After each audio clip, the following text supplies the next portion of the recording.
রাজশাহীর বাগমারার হাটগাঙ্গপাড়া প্রেস ক্লাবের উদ্যোগে মাদকমুক্ত বিষয়ক মতবিনিময় সভা অনুষ্ঠিত হয়েছে। বিস্তারিত থাকছে নিজস্ব প্রতিনিধি খোরশেদ আলমের প্রতিবেদনে।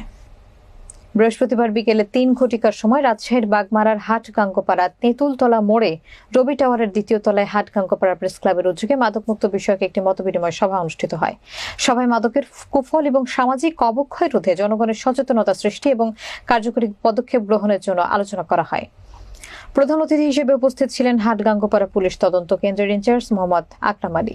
বিশেষ অতিথি হিসেবে উপস্থিত ছিলেন বাগমারা উপজেলা জাতীয়তাবাদী কৃষক দলের আহ্বায়ক প্রভাষক আব্দুল জলিল প্রামাণিক, নাটোর পল্লী বিদ্যুৎ সমিতির হাটগাঙ্গপাড়া জোনাল অফিসের এজিএম আব্দুল মান্নান, হাটগাঙ্গপাড়া প্রেস ক্লাবের উপদেষ্টা মণ্ডলী, গোবিন্দপাড়া ইউনিয়নের বিশিষ্ট ব্যবসায়ী মোহাম্মদ মমিনুল ইসলাম।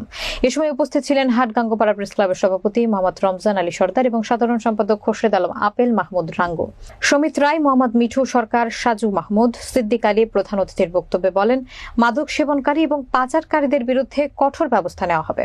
মাদকদ্রব্যের ব্যাপক ব্যবহারের কারণে যে ক্ষতি হচ্ছে তা রোধ করতে পুলিশ নিরলসভাবে কাজ করে যাবে। সভা শেষে সাংবাদিকদের সহযোগিতা এবং সচেতনতার মাধ্যমে বাগমারা উপজেলায় মাদকমুক্ত করা সম্ভব হবে বলে আশা প্রকাশ করেছেন। প্রধান অতিথি এবং বিশেষ অতিথি এবং উপদেষ্টা এবং সুধীমণ্ডলী যারা আছেন সকলের প্রতি হাটগাঙ্গপাড়া প্রেস ক্লাবের পক্ষ থেকে আন্তরিক শুভেচ্ছা এবং অভিনন্দন জানাচ্ছি। পরিবারকে ধ্বংস করে দেয়, আর একটা পরিবার ধ্বংস করলে অবশ্যই আমরা ভালো সমাজ পাবো না, আর ভালো সমাজ না আসলে আমরা ভালো রাষ্ট্র পাবো না। আর এই পরিবারের যে যারা বাবা মা পিতা মাতা আছে তাদেরকেও সচেতন হতে হবে। সমাজ থেকে বিতরিত হবে বা চলে যাবে।